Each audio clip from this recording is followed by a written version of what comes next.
Boa noite, amigos da nossa Sociedade Espírita, Joana de Ângeles, do Centro Espírita Regeneração, que participam do nosso estudo sistematizado da doutrina. Estudo esse, que sempre nós lembramos, é baseado nos capítulos do Guia para Estudo da Doutrina Espírita. Hoje nós temos o estudo do capítulo 22, o perispírito, e para fazer a apresentação do capítulo, a Andréa Barra, que está conosco, formando essa equipe, colaborando sempre com muito zelo pelo estudo, com muito cuidado nas suas apresentações. Então, nós vamos orar, pedindo amparo espiritual para a nossa tarefa da noite. Querido Jesus, amigo de todas as horas, estamos prontos para mais um estudo da codificação espírita, para o nosso ESD online. Abençoa a Andréia, que terá a responsabilidade de apresentar este capítulo tão importante. Que nós possamos terminar enriquecidos com os conhecimentos que ela vai nos passar. Damos por iniciado o nosso estudo em teu nome, mas em nome de Deus acima de tudo.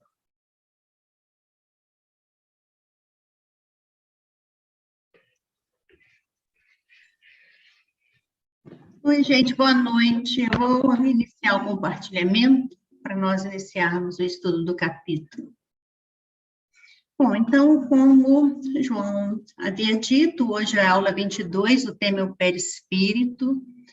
É um tema grande, complexo, nós viemos trazendo a síntese, porque não podemos ter a pretensão, em apenas uma hora, de falar tudo a respeito do envoltório do espírito, que ainda é tão desconhecido para nós. Então, vamos começar. Se eu consigo passar por aqui.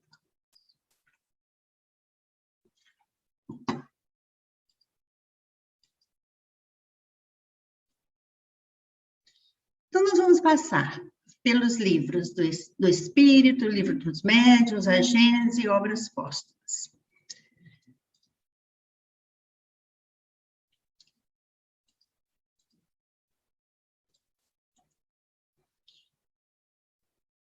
Foram os espíritos que revelaram a Allan Kardec a existência de um envoltório em torno do espírito.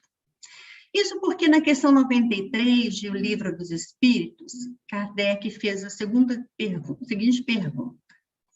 O espírito, propriamente dito, nenhuma cobertura tem ou, como pretendem alguns, está sempre envolto em uma substância qualquer? E os espíritos confirmaram, envolve uma substância, vaporosa para ti, mas ainda bastante grosseira para nós. Assaz vaporosa, ou seja, vaporosa o suficiente, entretanto, para poder elevar-se na atmosfera e transportar-se aonde queira. Aí Kardec perguntou, de onde o espírito tira este envoltório? Do fluido universal de cada globo, razão porque não é idêntico em todos os mundos. Passando de um mundo a outro, o espírito muda de envoltório como mudais de roupa. Por que Kardec fez a pergunta, dizendo a expressão, como pretendem alguns? Porque o perispírito, o envoltório fluídico do espírito, não foi novidade para Allan Kardec. Na verdade, os povos da antiguidade já tinham conhecimento disso. Tanto os egípcios, os gregos, os budistas, os chineses, os hindus, eles sabiam que o espírito estava envolto por uma substância e cada um criou para a sua cultura um nome apropriado. O nome perispírito, este nome foi criado pelo codificador. Allan Kardec, observando um fruto que tinha a sua semente, ou o seu germe, envolto pela polpa, chamada, na verdade, de perisperma, analisando o fruto, ele fez, por analogia, o envoltório do espírito e deu o nome de perispírito, porque o prefixo peri, como está aí, significa em torno de, ao redor de. Allan Kardec deu o nome deste envoltório de perispírito, mas ao longo dos estudos foram aparecendo livros, obras que se referiam ao perispírito com outra nomenclatura. Então, hoje o perispírito é conhecido também como corpo bioenergético, corpo psicossomático, corpo espiritual, psicossoma e modelo organizador biológico. Mais tarde, quando ele publicou o livro dos médiuns, ele veio dizer que a existência do perispírito não foi somente revelada pelos espíritos, mas também comprovada por observações. E quando as ciências médicas identificarem este componente, porque deixarem de isolar somente o corpo físico e cuidar somente do corpo físico, muitas doenças encontrarão soluções. Porque hoje, que a medicina somente trata o corpo, não consegue solucionar muitos males, porque eles não se originam no corpo físico. No conhecimento desse invólucro semimaterial, diz o codificador, a medicina encontrará a chave para muitos problemas.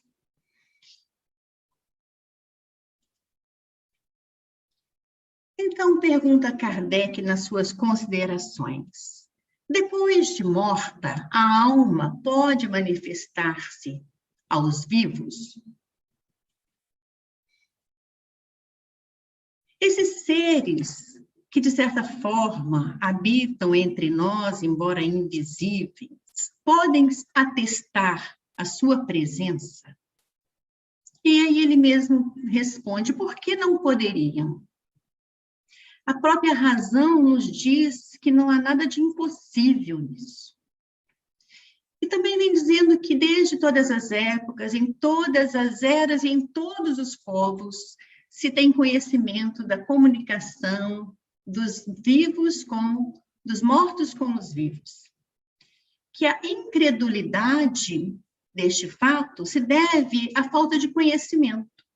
Falta de conhecimento da natureza do espírito e falta de conhecimento do mecanismo pelo qual isso pode acontecer.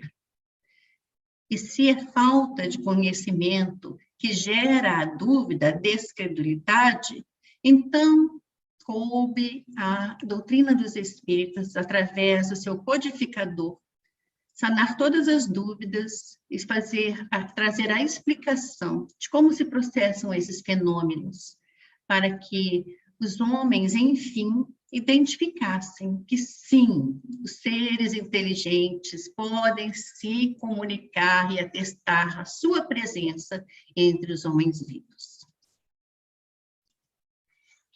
Então, vamos saber como é a ação, deixa eu tirar isso daqui, a ação dos espíritos sobre a matéria, de que forma isso se processa. Então, diz Allan Kardec, seres inteligentes e invisíveis podem, ele afirma, atestar-nos sua presença. E diz que a incredulidade dos homens vem porque alguns deles acreditam que a ideia de espírito não esteja de forma alguma associada à ideia de matéria. Ele diz que aí encontra-se o erro, porque o espírito não é um ser abstrato. Ao contrário, ele é um ser definido, limitado e circunscrito. E se só a matéria pode exercer um movimento em torno da matéria, uma ação em torno da matéria, o espírito vai poder manifestar uma ação em torno da matéria com auxílio de algo material. Então, quando o espírito deixa a Terra, quando ele é vivo, ele está inserido com o corpo físico e constituição a alma. Quando ele deixa a vida física, quando o espírito deixa a vida por conta da morte do corpo físico, ele não sai daquele corpo despido, desprovido de tudo. Ele leva consigo alguma coisa, ele leva consigo o envoltório, e aí ele conserva a forma humana. E por ele conservar a forma humana, isso já atesta que ele não sai desprovido do seu envoltório. Quando os espíritos terminam a vida física, os espíritos entram num momento de perturbação. Eles veem o corpo que tiveram, reconhecem aquele corpo, sabem que aquele corpo lhes pertencia, mas eles se sentem vivos. Não conseguem entender por que o corpo, estando distanciado deles, estão eles ali vivos. Por isso ele fica num momento de perturbação. E esse momento de perturbação pode durar mais, pode durar menos, de acordo com o grau de materialidade do espírito. Mas é apenas um momento. Porque passado este momento de perturbação, ele, na verdade, vai constatar que ele está mais leve, se sente como que aliviado de um fardo, porque o corpo físico, ele limita as faculdades dos espíritos. Então, desencarnado, distanciado daquele corpo que ele identifica, que ele reconhece, mas que ele ainda tem uma forma humana. Ele não tem mais as dores físicas. E aquilo que ele fazia durante o desdobramento do sono, que é elevar-se e se transpor no espaço, agora ele pode fazer a qualquer momento. Apesar dele não ter o seu corpo físico, a sua aparência ainda é a mesma. E assim, ele tem uma forma que não mais o importuna, porque ele não está mais inserido no corpo físico. Aquela forma não mais o embaraça, as suas faculdades agora podem se expandir. Mas ele permanece com a mesma aparência, e por causa disso, ele comprova a sua personalidade. Mas não somente a sua personalidade, porque ele passa a perceber que a sua essência íntima não mudou. O que ele era, ele continua sendo. A sua moral, os seus conhecimentos, as suas experiências, tudo isso está com ele. Então, além de comprovar a sua personalidade, porque manteve a sua aparência, ele também comprova a sua individualidade, com a consciência do seu eu. O que se pode tirar disso? Qual conclusão, Allan Kardec pergunta, podemos tirar de tudo isso? A conclusão de que o espírito não deixa tudo no túmulo. Ele leva consigo alguma coisa. E foi observando tudo isso que ele chegou à conclusão de que há no homem 3 componentes: o espírito, o perispírito e o corpo físico. E essa tríade compõe o homem quando está encarnado. O espírito é o ser que pensa e que sente. É o princípio inteligente, é onde está localizado a sede do senso moral. O perispírito é o envoltório fluídico, é o envoltório semimaterial. E o corpo físico é um invólucro grosseiro, material que é temporário. Ele apenas está junto com o espírito durante o processo de reencarnação. Na sua encarnação, o espírito está unido ao corpo físico. Mas quando há morte, quando se esgotam as forças físicas, do que o espírito se separa? o espírito vai se separar desse invólucro ou envoltório, são palavras sinônimas, que é temporário, o corpo físico. A morte é a desagregação deste invólucro, que a alma abandona. E o que acontece com o perispírito? O perispírito também abandona o corpo físico e segue com o espírito. Durante a sua união com o corpo ou depois de separar-se deste, o espírito nunca está desligado do seu perispírito. Então, durante a encarnação, ou durante o período em erraticidade entre uma encarnação e outra, o espírito está sempre com o seu perispírito. Então, ali só para mostrar no gráfico, durante o período de encarnação do espírito, o perispírito faz um meio campo, ele é um intermediário entre o corpo físico, que é o invólucro mais denso e temporário, e o espírito. Quando há a morte do corpo físico, essa matéria se desagrega e o perispírito segue com o espírito. Então, à nossa direita, nós podemos ver ali que o perispírito, colocando-se entre o espírito e o corpo físico, fazendo um laço de união entre esses dois, ele funciona como uma interface, uma conexão. Ele, na verdade, é um intercâmbio, e nós vamos ver por quê. Então, para o espírito, o perispírito é o agente ou instrumento de sua ação. Allan Kardec vem nos dizendo que, assim como para nós, encarnados, para o homem, o corpo é o seu instrumento de ação, para o espírito, o perispírito é o seu instrumento de ação. E como que isso se dá? Então, o espírito tem um pensamento, uma vontade. O perispírito capta esse pensamento e transmite ao corpo físico. Do outro lado, o corpo físico sente frio, calor, dor, sede, fome. O perispírito capta essa sensação do corpo físico e a transmite para o espírito.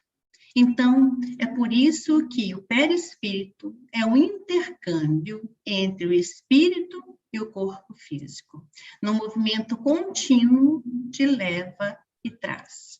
O perispírito é o intermediário de todas as sensações que o espírito percebe e pelo qual transmite sua vontade ao exterior, atuando sobre os órgãos do corpo. Funciona como receptor e transmissor do pensamento. Então, o perispírito, ele é a interface, a conexão, o intercâmbio entre o espírito e o corpo físico. Capta os pensamentos do espírito, capta sensações do corpo físico e as transmite. E agora é importante a gente perceber isso daqui, porque nós vamos precisar dessas informações daqui a pouco. O perispírito, ele não está encerrado nos limites do corpo. Pela sua natureza fluídica, etérea, sutil, ele é expansivo, irradia para o exterior e forma em torno do corpo uma espécie de atmosfera, a atmosfera perispiritual, que o pensamento e a força da vontade podem dilatar mais ou menos. Então, todo o perispírito se irradia, mas nem todos os perispíritos se irradiam com a mesma intensidade, porque se depende do pensamento e da força da vontade, então a condição de expansibilidade do perispírito é individual. Mas todo o perispírito, ele se irradia além do corpo físico. O corpo físico não é uma caixa que retém o perispírito. É apenas um invólucro material, mas não retém, não detém, não limita o perispírito. Daí se segue que pessoas há que, sem estarem em contato corporal, podem achar-se em contato pelos seus perispíritos e permutar a seu malgrado impressões e, algumas vezes, pensamentos. Então, vamos imaginar que seja esse, então, o motivo que algumas vezes adentramos em um ambiente e não nos sentimos bem. Ou estamos ao lado de alguma pessoa que, às vezes, nunca vimos, mas nós não nos sentimos bem. Ou nos sentimos, ao contrário disso, bem demais ao lado daquela pessoa, apesar de não a conhecermos. Porque ela está irradiando o seu perispírito e nós estamos irradiando os nossos perispíritos. Então, num ambiente ou ao lado de alguém, nós podemos sentir-nos bem ou mal, por conta do nosso perispírito, que entra em contato com outros perispíritos irradiados também.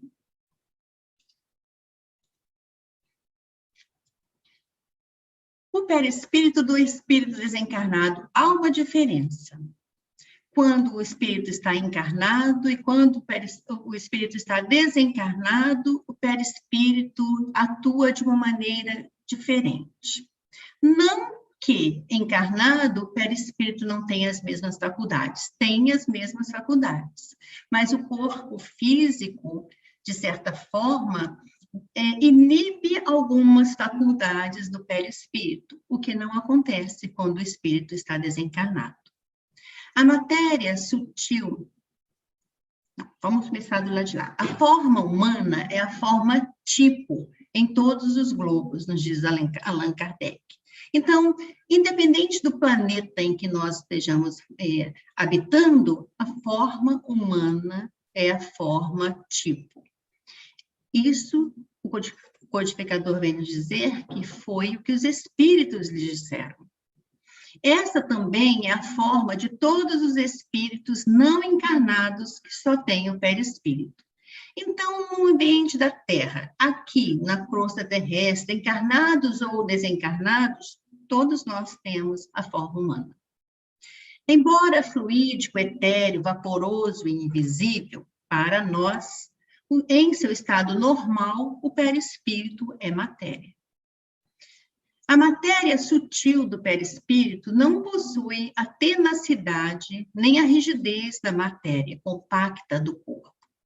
É, se assim nos podemos exprimir, flexível e expansível, donde resulta que a forma que toma, conquanto decalcada na do corpo, ou seja, a forma que toma o perispírito, quanto expressa, copiada na do corpo, não é absoluta.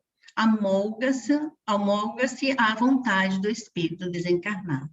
Então, gente, olha só, nos planetas, independente de qual planeta seja, encarnado ou desencarnado, nós temos, o espírito tem a forma humana.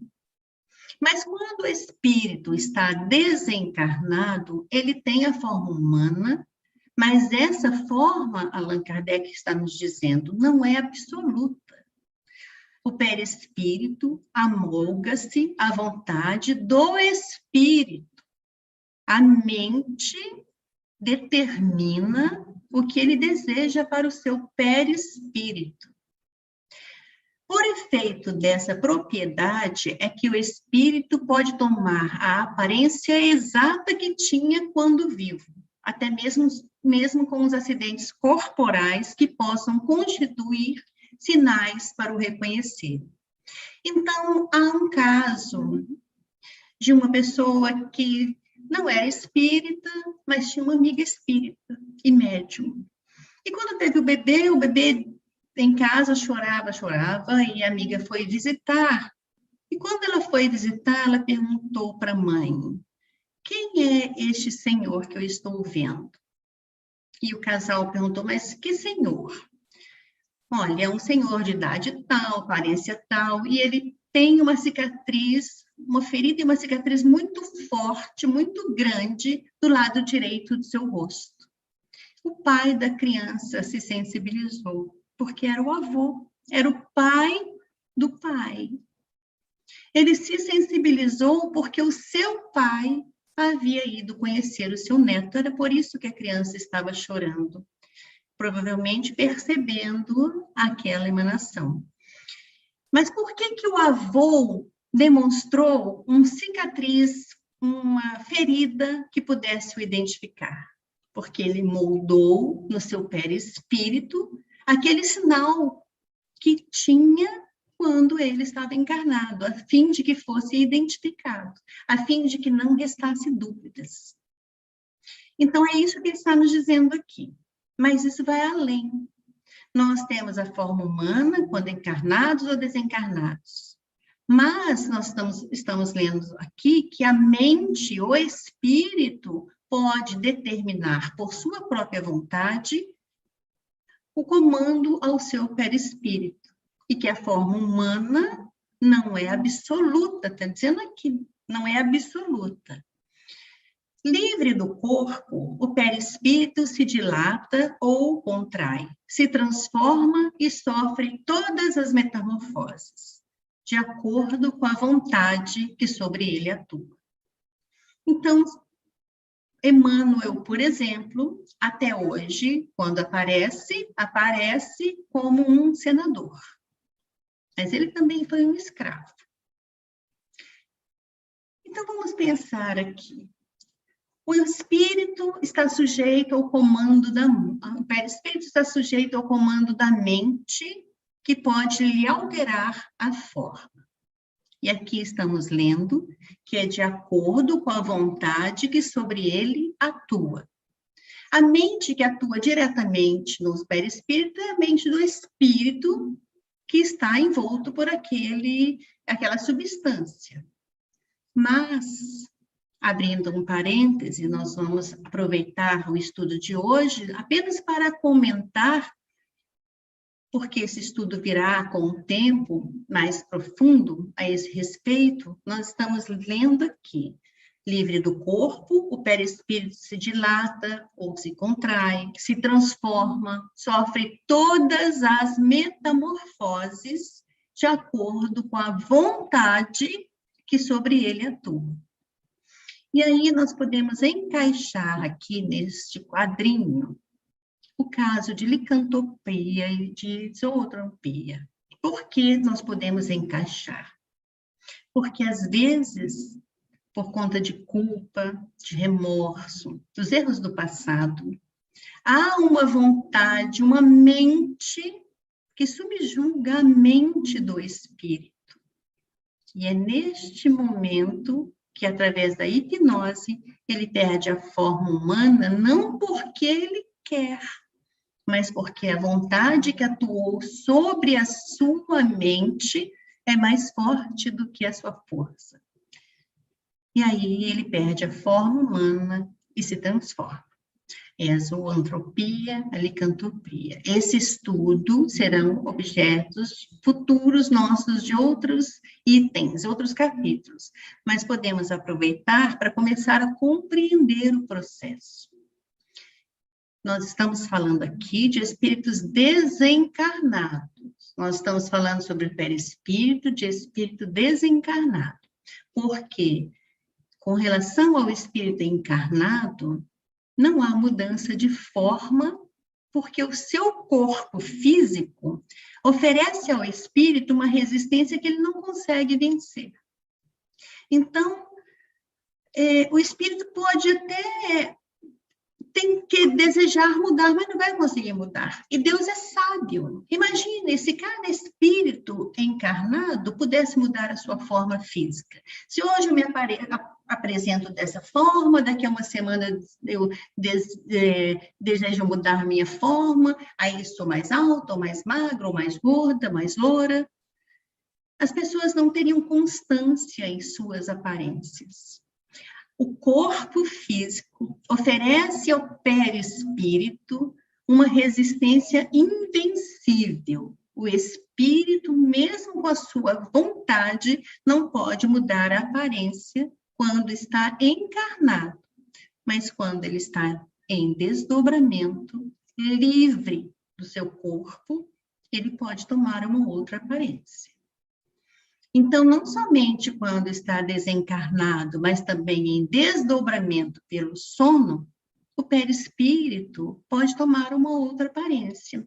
Então, eu posso, aqui encarnado, ser dessa maneira, com essa aparência, como Andréia, e quando estiver em desdobramento pelo sono, eu posso desejar tomar a forma física, a forma perispiritual, melhor dizendo, de 2 encarnações passadas. O que eu não consigo é mudar a minha aparência no corpo físico.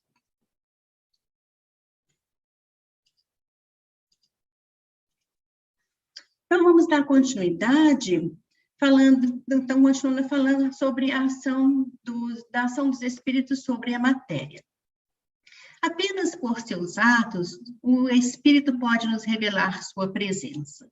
Se tiver um espírito aqui ao meu lado, eu não vou conseguir percebê-lo. Para que ele se faça perceptível, ele vai ter que fazer algum ato que eu possa perceber a sua presença. O espírito precisa de matéria para atuar sobre a matéria. Se ele quiser derramar um copo, abrir uma porta, fazer um ruído, ele sozinho, por si só, não é capaz de atuar sobre a matéria. Ele precisa da matéria para atuar sobre a matéria. O espírito se serve de 2 agentes intermediários materiais. Então, para atuar sobre a matéria, o espírito vai usar o seu próprio perispírito como um instrumento de ação e o fluido cósmico universal como veículo onde ele vai imprimir o seu pensamento e a sua vontade, determinando um certo efeito que ele deseja. Quando eu falo, o ar propaga a minha voz, propaga o som para que vocês estejam me escutando.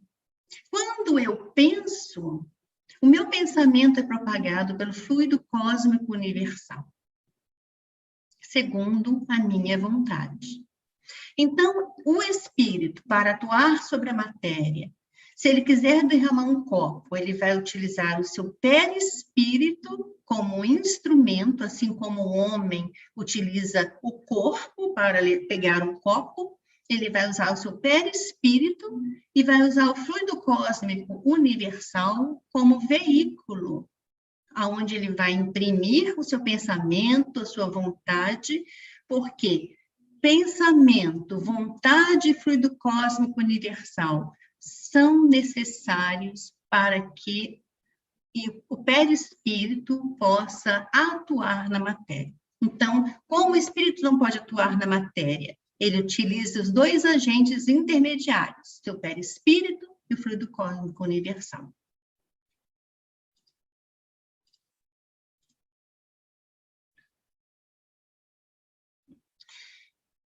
Vamos fazer um resumo rapidinho de tudo que nós falamos até aqui. O perispírito é parte integrante do espírito em qualquer grau evolutivo. Existe durante a vida corpórea e a alma nunca está desligada dele. É o intermediário de todas as sensações do espírito.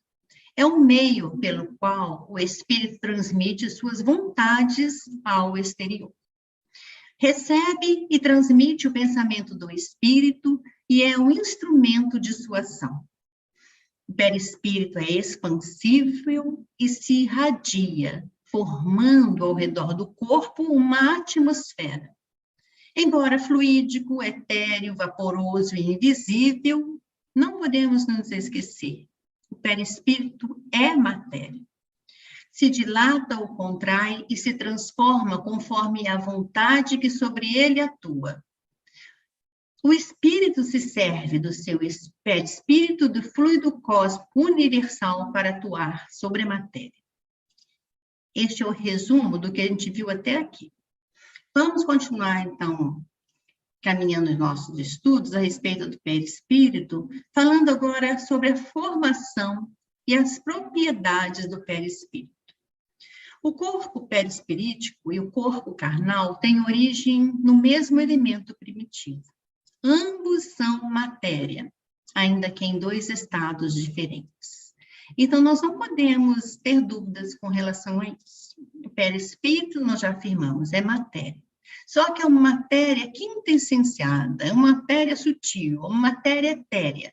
É um outro tipo de matéria, que Allan Kardec vem chamar de semimaterial, o corpo semimaterial. E até na Revista Espírita de março de 1866, ele relata que recebeu críticas por ter dado esse qualificativo ao perispírito, porque os críticos diziam uma coisa ou é ou não é matéria. Mas ele disse, como resposta a esses críticos, que na falta de um termo mais adequado, semimaterial é muito adequado. É muito adequado porque, com relação à substância que compõe o perispírito, ela atua na materialidade pelo que ela é formada do fluido cósmico universal. E na espiritualidade, pela sua imponderabilidade, pela incapacidade dela ser medida, dela ser mensurada. E por que há essa incapacidade? Ele explica isso também. Diz que os nossos instrumentos de análise, eles são fabricados para medir, mensurar, identificar a matéria tangível. Nós não temos condições de avaliar, analisar essa matéria etérea. Por isso, então, ela é imponderável. E aí, continuando a sua resposta na Revista Espírita, ele diz aos críticos que se eles tiverem um termo mais apropriado, que indiquem. Podem indicar um novo termo, nos diz o codificador, porque se ele for mais adequado, nós adotaremos em substituição a semimaterial. O perispírito, ou o corpo fluídico dos espíritos, é um dos mais importantes produtos do fluido cósmico, que não só o constitui, mas também o alimenta. É uma condensação do fluido cósmico em torno de um foco de inteligência ou alma. No perispírito, a transformação molecular se opera diferente do que ocorre com o corpo carnal, porque o fluido conserva sua imponderabilidade e suas qualidades etéreas. Imponderabilidade, eu acabei de dizer a respeito. Agora, o que é uma condensação? Condensar significa adensar, engrossar, concentrar. Então, o perispírito é uma concentração do fluido cósmico em torno de um foco de inteligência ou alma.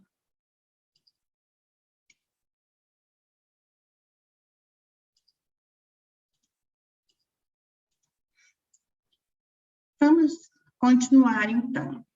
Os elementos constitutivos do perispírito variam conforme os mundos, porque dos fluidos ambientes ou fluidos espirituais é que o espírito extrai o seu envoltório semimaterial. Gente, fluido espiritual. O que é um fluido espiritual que ele está nos dizendo? O fluido cósmico universal próximo aos planetas, ele adota algumas modificações nas suas moléculas, e essas alterações elas podem ser mais amplas ou mais sutis. Isso depende das emanações fluídicas dos habitantes daquele planeta. Então, os nossos sentimentos, os nossos pensamentos, eles criam uma atmosfera espiritual que modifica o FCU próximo ao nosso planeta. E isso é o fluido espiritual de cada mundo. Então, é claro que num planeta mais evoluído, por exemplo, como Júpiter, o fluido espiritual é melhor, mais puro, menos transformado do que no planeta Terra, que ainda é um planeta de categoria de expiação e prova. Então, a natureza do envoltório fluídico depende do grau de adiantamento moral do espírito. Ele aqui está nos dando duas condições, então, para a formação do perispírito. Ele está nos dizendo que ele é retirado dos fluidos espirituais. e que depende do grau de adiantamento moral do espírito. Então, sintetizando, o perispírito é mais ou menos etéreo, segundo os mundos e segundo o grau de depuração do espírito. A constituição íntima do perispírito não é idêntica em todos os espíritos encarnados ou desencarnados que povoam a Terra ou o espaço que a circunda. O meu perispírito é meu, é individual, é único, porque ninguém é igual a ninguém. Intimamente, as pessoas, os seres diferem.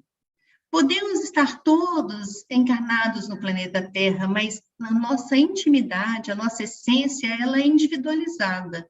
Então, os perispíritos também são individualizados. Não existe um que seja igual ao outro. E é por isso que os espíritos identificam aquele ser que eles buscam pelos nossos perispíritos. O corpo carnal se forma dos mesmos elementos, qualquer que seja a superioridade ou inferioridade do espírito. Por isso, em todos são os mesmos os efeitos que ele produz e semelhantes às necessidades. Então, enquanto o perispírito depende dos mundos onde o espírito é chamado a viver, onde ele encarna, e do aprimoramento moral do espírito, Allan Kardec está aqui nos dizendo que o corpo carnal não depende do grau de superioridade ou inferioridade do espírito. Ele é retirado também, ele é matéria, então é retirado do fluido cósmico universal, assim como o perispírito. Mas ele independe da moralidade do espírito, enquanto que com relação ao perispírito, no que respeita ao perispírito, todos diferem. Não há um perispírito semelhante ao outro. Mas os nossos corpos físicos, eles são muito semelhantes. Na verdade, eles são iguais. O que pode diferenciar é que talvez um venha com propensão a uma doença, venha talvez com um órgão mais debilitado do que o outro, venha com um membro atrofiado, uma visão ruim, audição ruim, mas na essência os nossos corpos são praticamente os mesmos. O que vai depender é da minha programação reencarnatória. O que eu vou precisar vivenciar na minha reencarnação, porque no meu gene isso vem impresso. Então, gente, muito despretensiosamente, eu trouxe aqui uma figura para que nós possamos ver, mais ou menos, na prática, uma formação de um perispírito no corpo físico. Mas é só uma figura, não tem nada de exato aqui. No processo de formação do corpo físico, do perispírito, a condensação do fluido cósmico não é a mesma, foi o que Allan Kardec nos disse. Ambos são matéria retirada do mesmo fluido cósmico universal, mas o processo de condensação não é o mesmo. Então, vamos imaginar ali na atmosfera do nosso planeta um fluido espiritual. Allan Kardec nos diz que no nosso fluido, do fluido espiritual de um planeta, as moléculas se diferem de acordo com as emanações daquele órgão. Então, o que acontece é que, pelo menos, as moléculas de base que formam o fluido cósmico universal, estas existem. Mas ali existem moléculas mais puras e menos puras, que formam o fluido espiritual. Então, vamos imaginar ali à nossa esquerda a atmosfera, o fluido espiritual disperso. Inicia-se um processo de condensação, ou seja, de espessamento, de agrupamento deste fluido cósmico. Num determinado ponto, este processo de condensação, ele se bifurca. A partir daquele ponto, um perispírito já pode ser formado. para aquele espírito, com as características morais e intelectuais, a depuração peculiar àquele espírito. Seu perispírito foi formado. Continua o processo de condensação, porque o corpo físico, ele é mais denso, mais encorpado, mais rígido do que o perispírito. Então, um processo de condensação que vinha único, se bifurcou em um determinado ponto e montou um perispírito. E no outro ponto, ele continua o processo de condensação até que, nas características daquele planeta, naquele ponto, já se pode formar o corpo físico. Aí se forma o corpo físico daquele espírito. Os dois invólucros do espírito são formados da mesma fonte, a mesma origem, mas com níveis de condensação diferenciados. O perispírito é mais sutil, mais etéreo, e o corpo físico é mais compacto, mais denso do que o perispírito. Então, os dois invólucros do espírito estão aí, então, formados.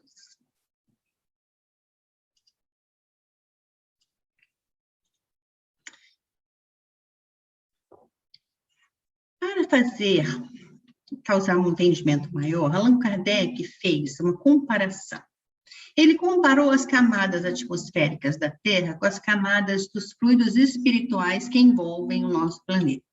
E nos disse que quanto mais inferiores, quer dizer, quanto mais próximos da crosta terrestre, menos puros são essa atmosfera e esse fluido espiritual. Então, quanto mais próximo da crosta terrestre, mais pesados, mais compactos, menos puros e mais grosseiros são os fluidos espirituais, assim como a atmosfera, camadas atmosféricas. Quanto mais elas se elevam, se distanciam da crosta terrestre, mais leves, menos compactas e mais puras elas vão ficando. E aí tem a informação. Os fluidos não são homogêneos, mas sim uma mistura de moléculas de diversas qualidades. Entre essas moléculas estão necessariamente as moléculas elementares que formam a base dessa camada fluídica. Isso nós vimos no slide anterior. No meio das moléculas modificadas do fluido cósmico universal, algumas são aquelas moléculas originárias, necessariamente. Como que o espírito vai formar o seu perispírito? Há moléculas mais puras, há moléculas menos puras. Como que ele vai fazer mudar o seu perispírito? De que forma escolhe essas moléculas para a formação do seu perispírito?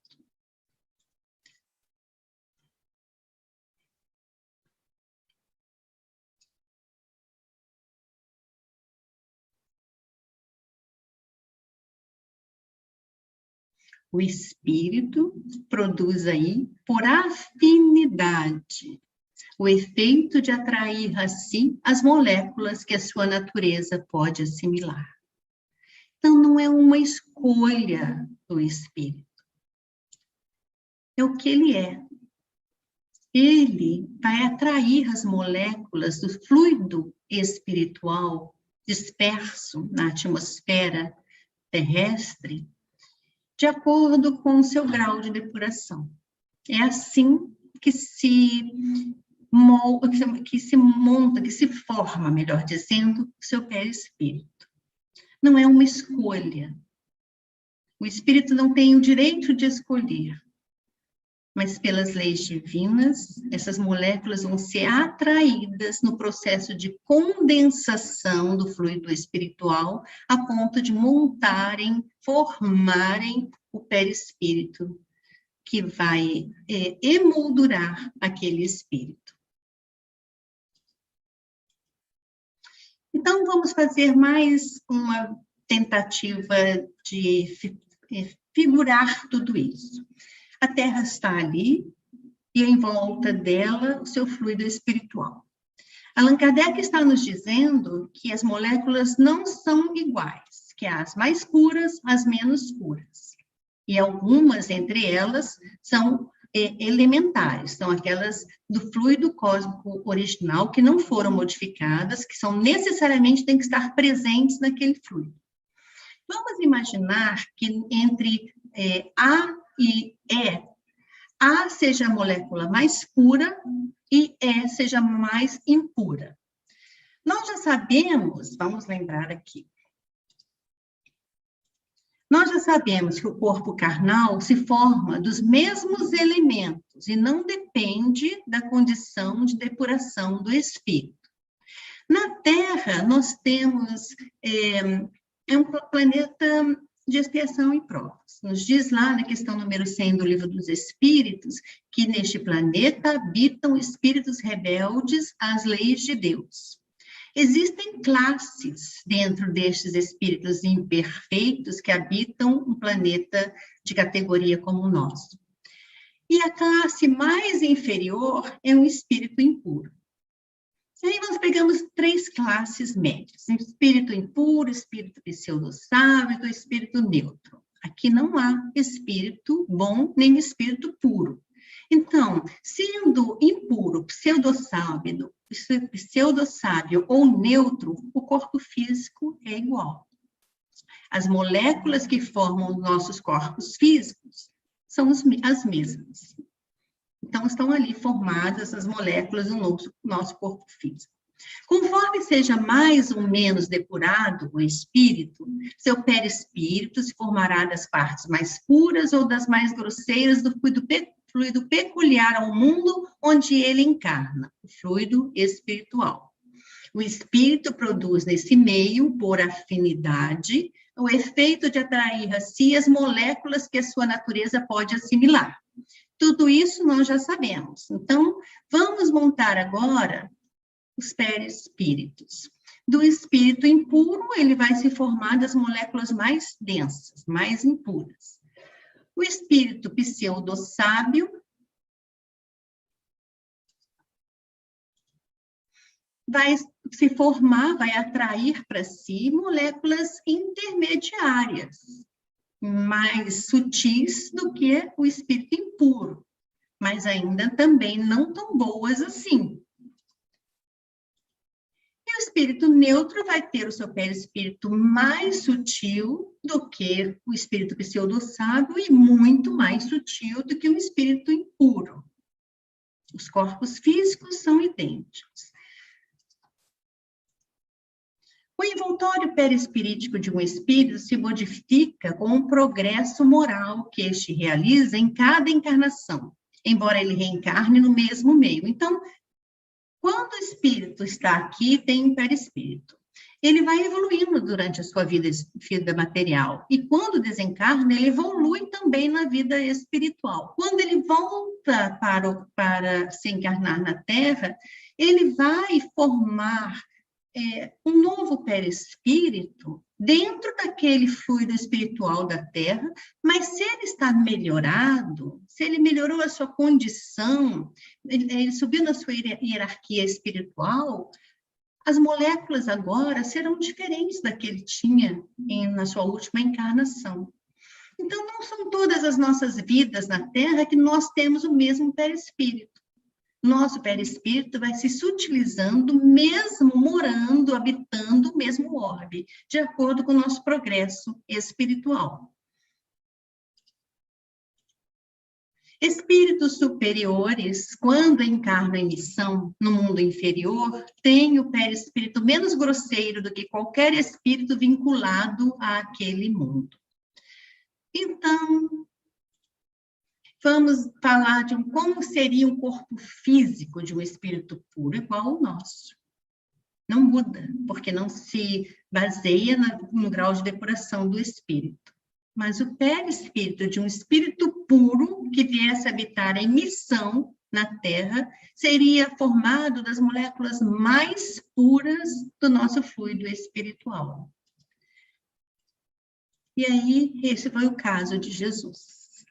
Jesus, apesar da sua grandeza espiritual, teve que se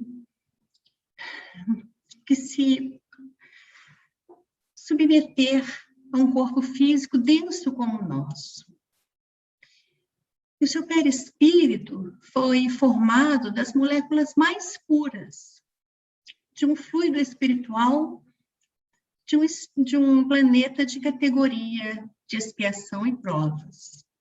Essa foi a situação de Jesus quando habitou no nosso planeta. Então, vamos fazer um resuminho até aqui. O perispírito. A substância que compõe o perispírito é a urida do fluido cósmico universal que o forma e alimenta. É mais ou menos etéreo conforme os mundos e o grau de depuração do espírito. Se formará das partes mais puras ou das mais grosseiras do fluido espiritual do mundo, onde o espírito encarna. O espírito produz nesse meio, por afinidade, o efeito de atrair a si as moléculas que a sua natureza pode assimilar. O perispírito tem papel importante nos fenômenos psicológicos, fisiológicos e patológicos, pois é um dos elementos constitutivos do homem, e isso quando as ciências médicas conseguirem identificar e aceitar muitas doenças que hoje são ditas como incuráveis, encontrarão a sua cura. Mesmo sem estar em contato corporal, há pessoas que podem estar em contato pelos seus perispíritos, permutando impressões e pensamentos.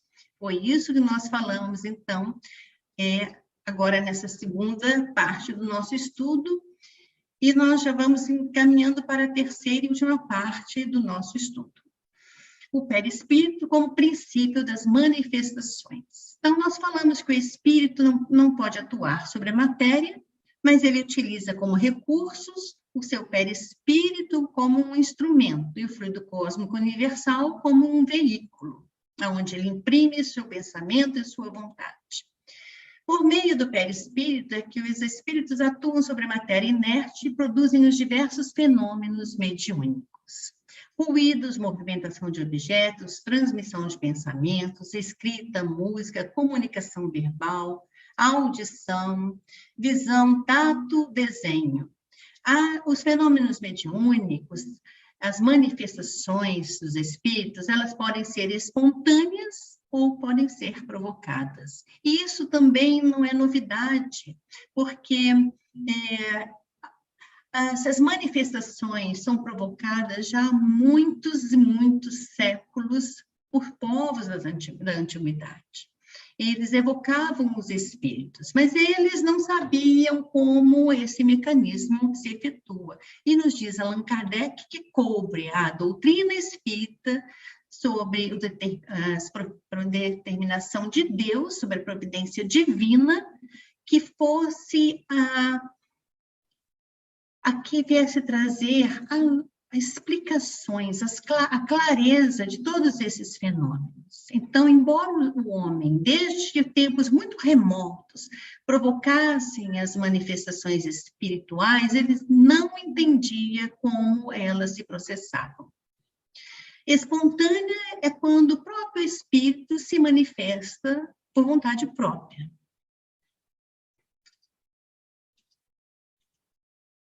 Então, vamos para as manifestações visuais. Sempre usando o perispírito como princípio dessas manifestações. O perispírito, em seu estado normal, é invisível, mas pode sofrer modificações que o tornam perceptível à vista, quer por uma espécie de condensação, quer por uma mudança na disposição molecular. Na verdade, ainda não tenho um conhecimento concreto a respeito de como um espírito, através do seu perispírito, pode se tornar visível. Há uma suposição de que seja condensando a matéria sutil do seu perispírito. Esses diferentes estados do perispírito resultam da vontade do espírito, mas nem sempre basta a vontade para fazê-lo visível. Quer dizer, um espírito que estiver aqui ao meu lado, ele pode desejar se fazer visível para mim. Ele pode desejar, mas a vontade não é o suficiente. É isso que Allan Kardec está nos dizendo. As visões ocorrem durante o sono, por meio dos sonhos. As aparições dão-se no estado de vigília. Então, embora a gente use esses vocábulos a qualquer momento e trocados, eles têm uma definição e um momento. Visão é quando você está em desdobramento pelo sono e tem uma visão de um espírito. A aparição é quando estamos acordados em vigília e vemos um espírito. As aparições são, em geral, de forma vaporosa e diáfana, ou de formas nitidamente desenhadas, distinguindo-se os menores traços do rosto. E muitas vezes, como nós já falamos, para que seja identificado, o espírito se faz ver com sinais que ele tinha quando encarnado, para que não reste dúvida.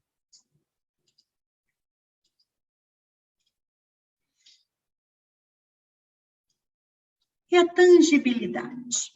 O espírito toma, por vezes, uma forma de semelhança perfeita com o sólido corpo humano, causando ilusão completa de que está ali um ser corpóreo.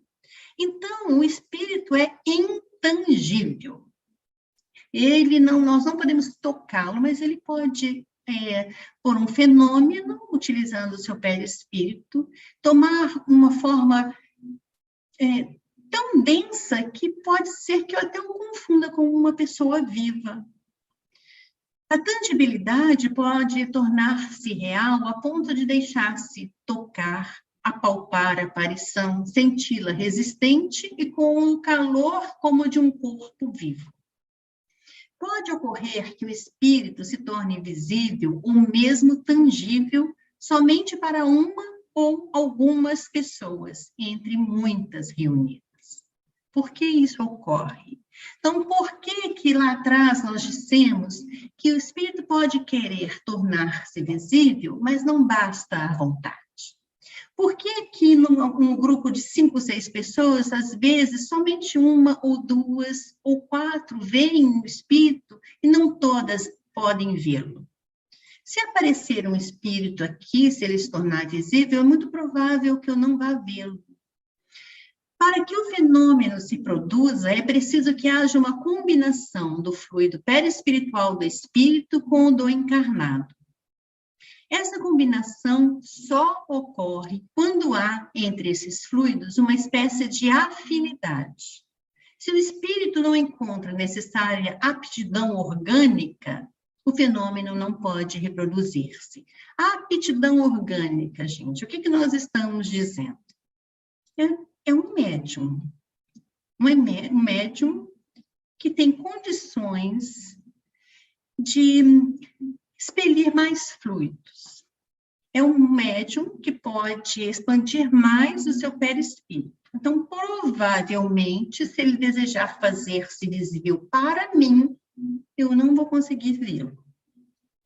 Então, só é possível tornar-se visível ou tangível, não apenas pela vontade do espírito. É preciso que haja uma interação, uma afinidade entre o fluido da pessoa, do espírito encarnado, e do espírito que deseja tornar-se tangível ou visível. Se isso não acontecer, não vai acontecer o fenômeno. Se num grupo de 10 pessoas, apenas uma ou duas o veem, é porque somente uma ou duas têm condições de ter essa afinidade, essa combinação com o fluido do espírito.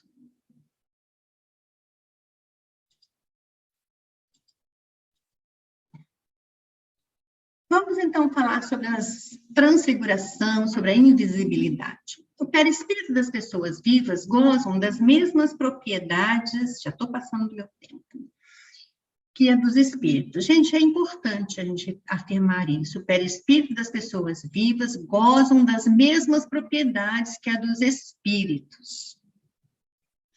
Só que encarnada, algumas faculdades do nosso perispírito estão limitadas pelo corpo, mas isso não quer dizer que eu não as tenha. O perispírito do desencarnado, ele não está limitado pelo corpo físico. O perispírito não se acha confinado no corpo, ele se irradia e forma em torno deste uma espécie de atmosfera fluídica. Está lá a imagem que nós já vimos da atmosfera perispiritual. Pode suceder que, em certos casos, e dadas as mesmas circunstâncias, que circunstâncias são essas? Combinação de fluidos. Pode suceder que, em certos casos, e dadas as mesmas circunstâncias, ele sofra uma transformação. A forma real e material do corpo se desvanece sob aquela camada fluídica e toma, por momentos, uma aparência diversa, mesmo a de outra pessoa ou do espírito que combina seus fluidos com o do indivíduo, podendo também dar a um semblante feio um aspecto bonito e radioso. Então, um exemplo que nós temos visto com uma certa regularidade é de Divaldo Franco e Yasmin Madeira, que em um determinado momento, gente, é uma aparência diversa. Isso não significa que vai se transformar no espírito que está combinando o seu fluido, é uma aparência. Divaldo Franco não se transforma em Bezerra de Menezes, mas ele adota uma aparência de uma pessoa mais envelhecida, às vezes muda a maneira de falar, o tom de voz. Ele toma a aparência de Dr. Bezerra de Menezes. Tal fenômeno da transfiguração, bastante frequente, que se produz principalmente quando as circunstâncias ocorrentes provocam mais abundante expansão de fluido, médium de efeitos físicos. Somente através do efeito físico, uma combinação de fluidos pode ser tão potente a ponto de promover essa manifestação que é a transfiguração. Pode operar-se com intensidades muito diferentes, conforme o grau de depuração do perispírito, que sempre corresponde ao da elevação moral do espírito. Gente, pode operar com intensidade muito diferente. Então, pode ser que aconteça apenas uma mudança do aspecto.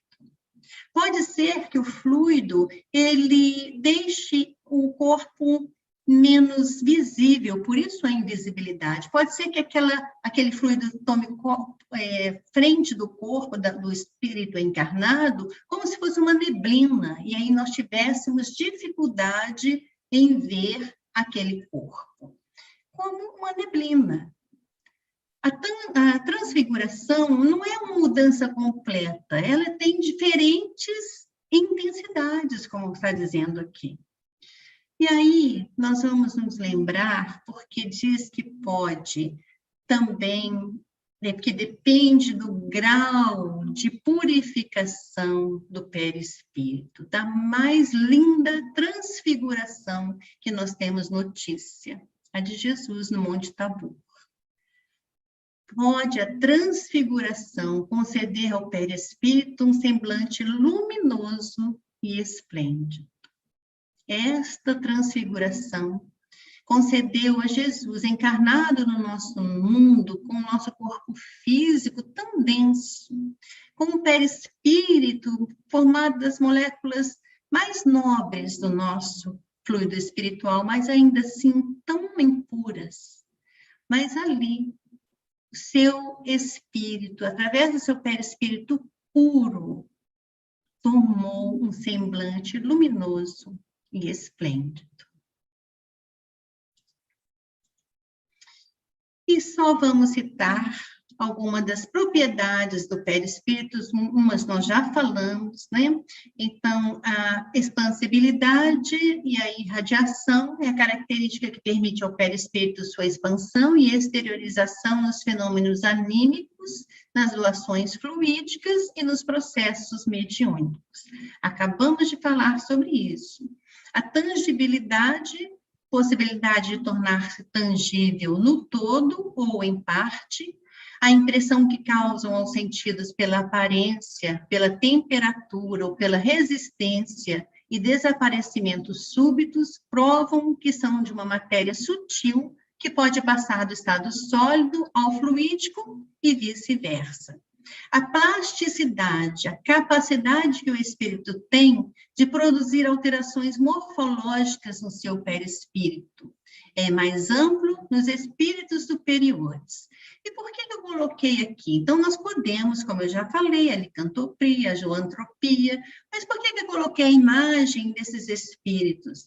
Emmanuel e Dr. Bezerra de Menezes, para nós nos lembrarmos que muitas vezes os espíritos, para nos enganar, tomam a forma de espíritos superiores. E nós, às vezes, nos deixamos enganar.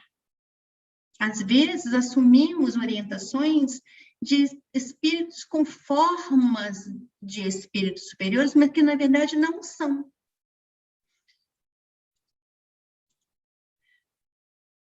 Penetrabilidade. Permite ao espírito atravessar barreiras vibracionais, físicas ou não. Matéria nenhuma lhe opõe obstáculo ao perispírito. Ele as atravessa como a luz atravessa corpos transparentes. A absorção. Consegue o perispírito assimilar essências materiais finas, fluídicas, encharcando-se com elas ou penetrando-se de fluidos espirituais os mais diferenciados, que oferecem ao espírito temporariamente certas sensações, até como se estivessem encarnados. Não é o que nós fazemos na reunião mediúnica, quando nós damos os passes? Damos os passe aos espíritos desencarnados para que eles possam se encharcar de um fluido mais animalizado, eles possam sentir-se melhor, que eles possam se despojar daquela energia mais densa, substituindo por uma outra um pouco melhorada, porque estamos em prece, desejando que o bem se faça. E também quando a água é magnetizada e nós a bebemos, nosso perispírito absorve aquelas emanações fluídicas, encharcando-se com elas, e às vezes promovendo curas ou melhorias em nossas situações. Então, os passes são a prova de que o perispírito tem essa propriedade de absorção. Então, gente, nós estamos finalizando por aqui o nosso estudo sobre o perispírito. Peço desculpa pelo tempo, mas é muita coisa para falar. E a próxima aula, a aula 23, será a progressão dos espíritos. João Luiz irá falar para nós. Então, vou finalizar aqui o compartilhamento.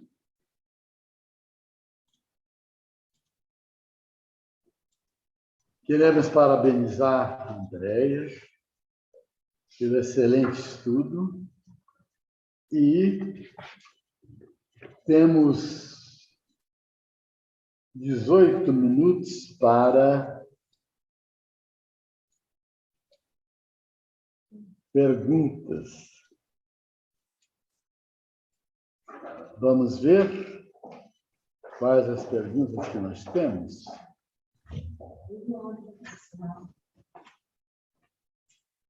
Eu falo.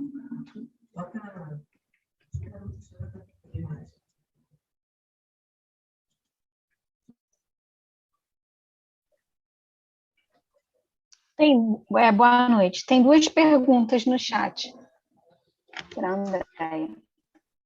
Podemos começar para que a gente termine na hora, tá bem?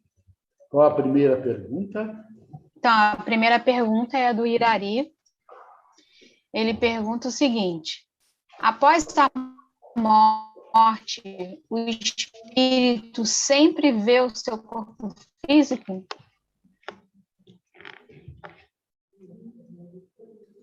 Ouviu, Andréia? Ouvi, já vou respondendo.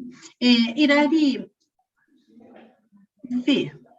Agora, se é imediatamente ou não, isso vai depender do grau de depuração do espírito. Sabe por quê? Às vezes, ele está ainda tão ligado à Terra, está uma situação tão materializada, que ele não percebe que está distanciado do seu corpo físico.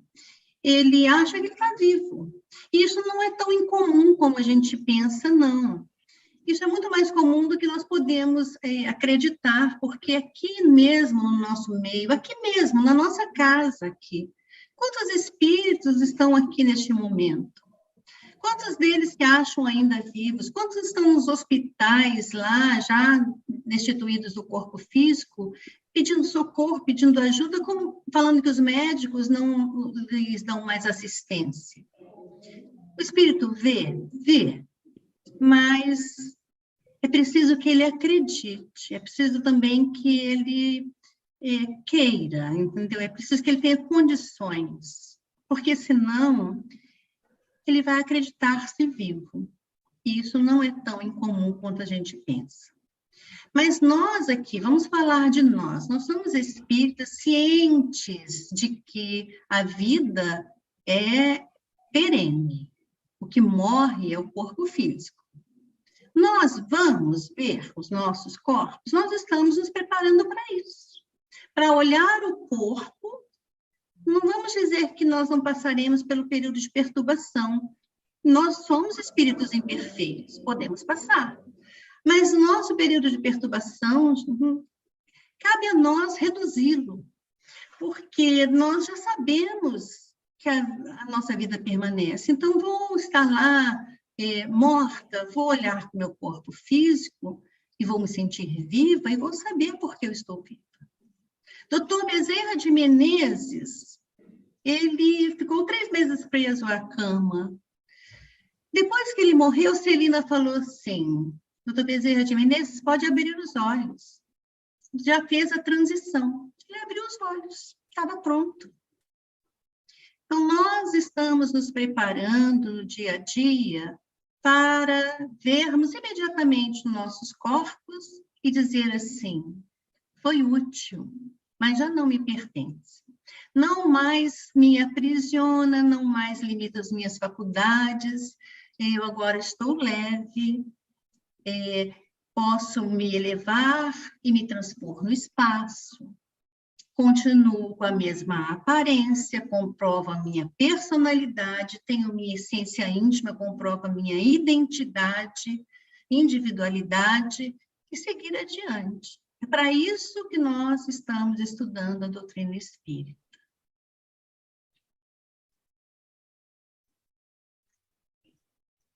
Tem uma segunda pergunta que também é do Irari. Ele pergunta que existe uma duração determinada para os fenômenos da visibilidade e tangibilidade do espírito? Não. Até porque, gente, nós vamos entender que não é tão fácil assim manter-se tangível e visível. Depende de dispensar fluidos. Então, é uma coisa que não é assim tão simples. Até que já foi mais utilizado o fenômeno de materialização, quando foi necessário. Hoje, praticamente não há fenômenos de materialização, porque o homem já não precisa mais disso para comprovar a existência do espírito. Então, hoje, a gente não vê praticamente dizer que há fenômenos de materialização. Existe um tempo? Claro que não, mas ele é longo? Também não deve ser. É necessário? Hoje em dia não é mais. Nós estamos em outro patamar. Então, para que o espírito precisa se manifestar para mim para eu saber que ele existe? Eu já sei.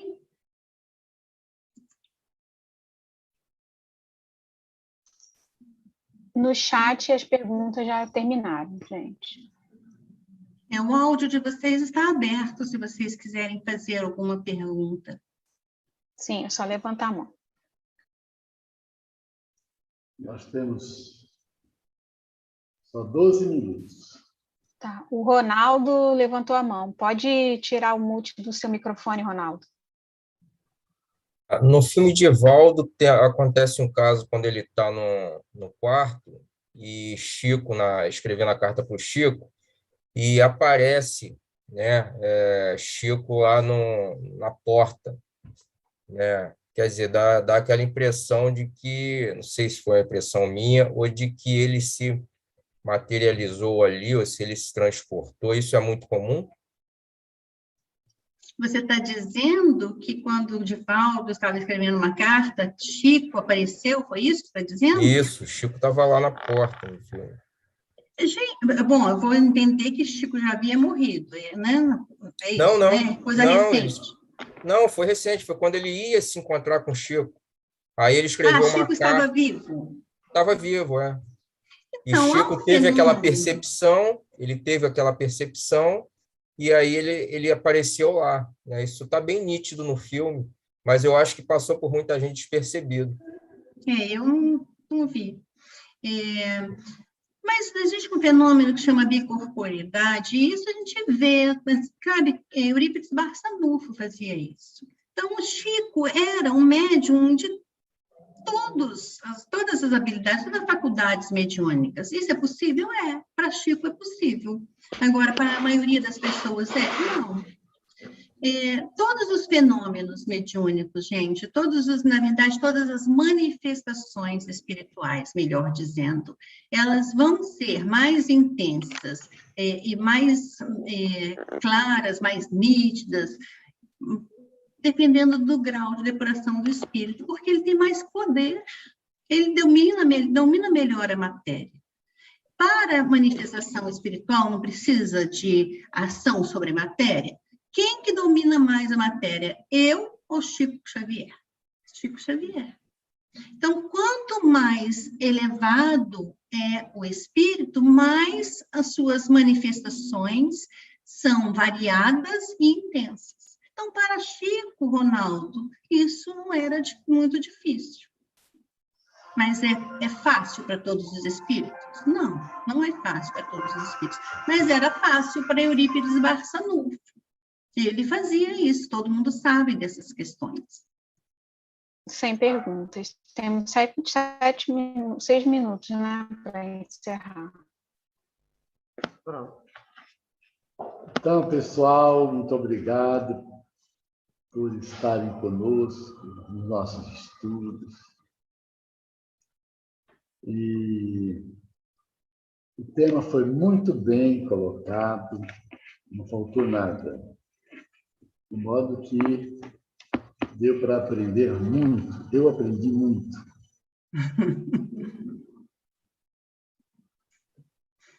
Vamos orar e encerrar.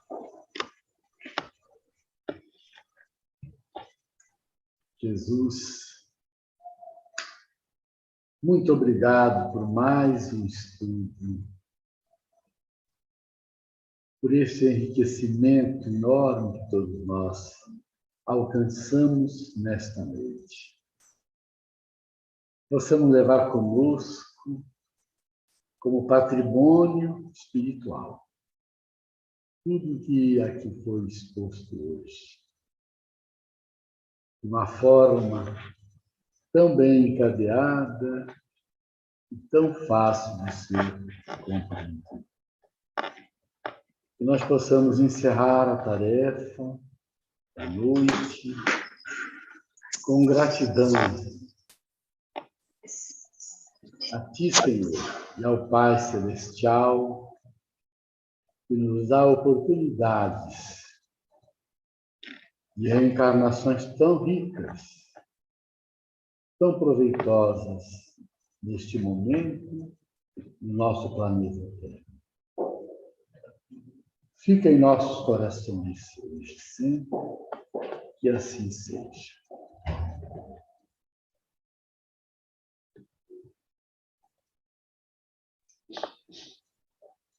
Obrigado, pessoal. Boa noite aí, bom dia.